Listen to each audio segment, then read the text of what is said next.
यहाँ पर देख सकते हैं ये जो वॉल्यूम प्रोफाइल है इसमें हम देख सकते हैं कि यहाँ पर सेलिंग साइड का जो वॉल्यूम है वो बाइंग साइड के वॉल्यूम से ज्यादा है और यहाँ पर एक पीओसी लाइन भी है। अगर इसके ऊपर कैंडल क्लोज कर देता है, मतलब ये पीओसी लाइन जो है अगर इसके ऊपर कैंडल क्लोज कर देता है तो यहाँ पर बहुत सारे लोग बाइंग के लिए चले जाएंगे। बट हमें क्या करना, हमें वेट करना है इसका कि इसके ऊपर भी जाना चाहिए। और यहाँ पर अगर रेसिस्टेंस फेस करता है तो यहाँ पर देख सकते हैं ऑलरेडी सेलिंग साइड का यहाँ पे ट्रेंड बना हुआ है, तो यहाँ पर एक अच्छा सेलिंग अपॉर्चुनिटी हमें मिल सकता है। तो ये जो दो इंडिकेटर्स आप देख रहे हो, ये दो इंडिकेटर्स कौन कौन से हैं, इनका यूज हमें कैसे करना है इंट्राडे में, इनकी हेल्प से हम बाइंग और सेलिंग कैसे कर सकते हैं, इनको अपने चार्ट पे लगाना कैसे है, इनमें क्या क्या सेटिंग्स है जो हमें चेंज करने हैं, आज के इस वीडियो में हम ये डिस्कस करेंगे। तो ये वीडियो आपको पूरा देखना है क्योंकि ये वीडियो आपके लिए बहुत बेनिफिशियल हो सकता है अगर आप सारे रूल्स फॉलो करते हो और इन दोनों इंडिकेटर्स का यूज करते हो तब। तो ये रहा निफ्टी का चार्ट। यहाँ पे जो हम टाइम फ्रेम यूज करेंगे वो है 15 मिनट टाइम फ्रेम। ये मैं इसलिए यूज कर रहा हूँ क्योंकि यहाँ पर हम टारगेट बड़ा लेने की कोशिश करेंगे। हमारा स्टॉप लॉस बहुत छोटा होगा बट हमारा टारगेट जो होगा वो बहुत ही बड़ा होगा। ठीक है, तो यहाँ पर हम इंडिकेटर ऐड करते हैं तो हम इंडिकेटर सेक्शन में आएंगे और यहाँ पे सर्च करेंगे अपना पहला इंडिकेटर जो है MACD ट्रेल। ठीक है, जैसे ही आप लिखोगे MACD ट्रेल फर्स्ट नंबर पे आ जाएगा MACD ट्रेल, इसको आपको ऐड कर लेना है। उसके बाद इसमें कुछ कुछ सेटिंग्स है जो हमें चेंज करा, तो यहाँ पे हम सेटिंग्स में आएंगे। यहाँ पर आपको MACD लेंथ दिख रहा होगा 9, इसको आपको 10 कर देना है और यहाँ पर स्मूथिंग जो है वो 7 कर देना है।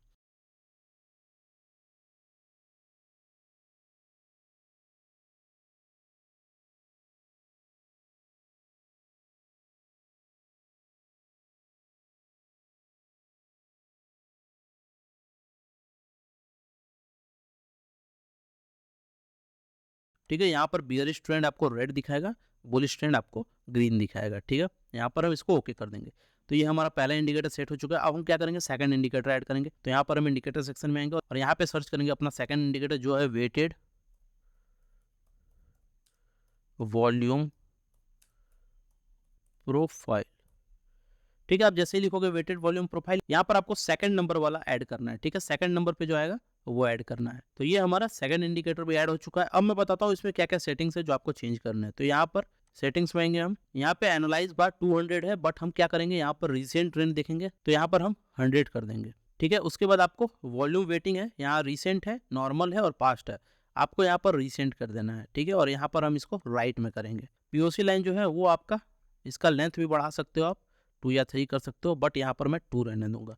ठीक है, ये हमारा इंडिकेटर सेट हो चुका है। अब मैं बताता हूँ आपको कि आपको कौन कौन से रूल्स फॉलो करने हैं अगर आप इन इंडिकेटर्स की मदद से ट्रेड करना चाहते हो तो। ठीक है, तो यहाँ पर सेलिंग साइड का ट्रेंड चल रहा है तो मैं सेलिंग साइड का एग्जांपल पहले बताऊंगा। तो पहला जो रूल है सेलिंग साइड का वो है कि यहाँ पर जो हमारा पहला इंडिकेटर है MACD ट्रेल, ये हमारा बियरिश ट्रेंड में होना चाहिए।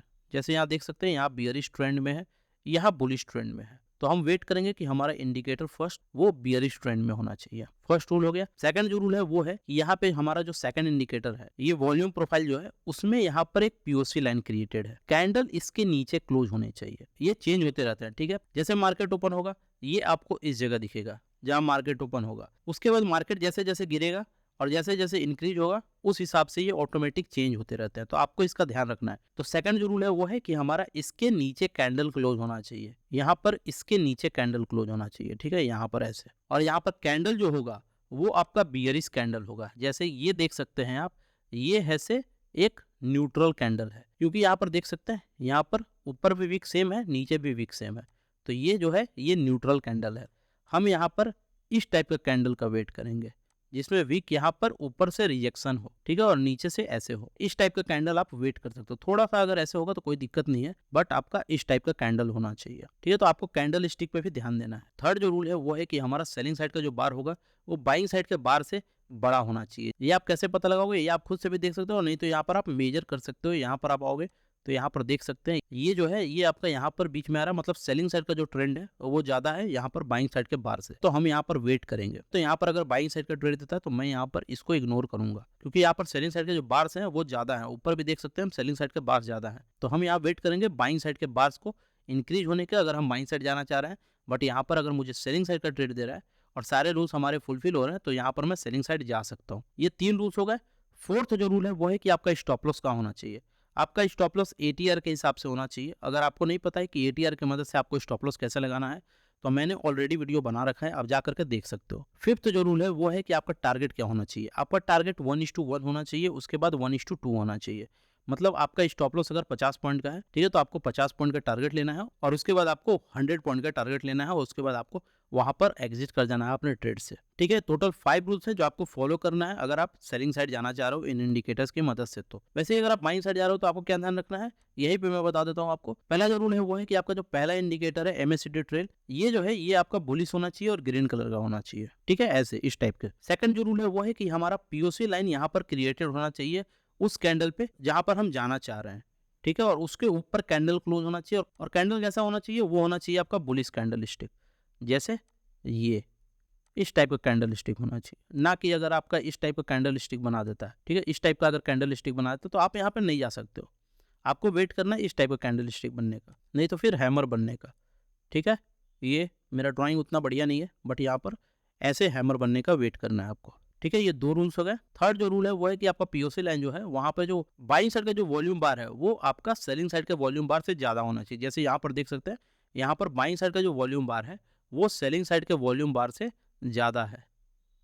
ठीक है, यहाँ देख सकते हैं हम। उसके बाद जो फोर्थ रूल है वो है कि हमारा स्टॉप लॉस कहाँ होना चाहिए, हमारा स्टॉप लॉस ATR के हिसाब से होना चाहिए। और हमारा टारगेट क्या होना चाहिए, हमारा टारगेट 1:1 होना चाहिए। और 1:1 जब कंप्लीट हो जाए तो हमें 1:2 का टारगेट लेना है। ठीक है, तो सबसे ज्यादा आपको ध्यान रखना है यहाँ पर कि आपका जो वॉल्यूम प्रोफाइल है उस पर यहाँ पर वॉल्यूम बाइंग साइड के ज्यादा है कि यहाँ पर सेलिंग साइड के ज्यादा है। ठीक है, तो यहाँ पर मैंने बाइंग साइड और सेलिंग साइड के 5 रूल्स बता दिए हैं।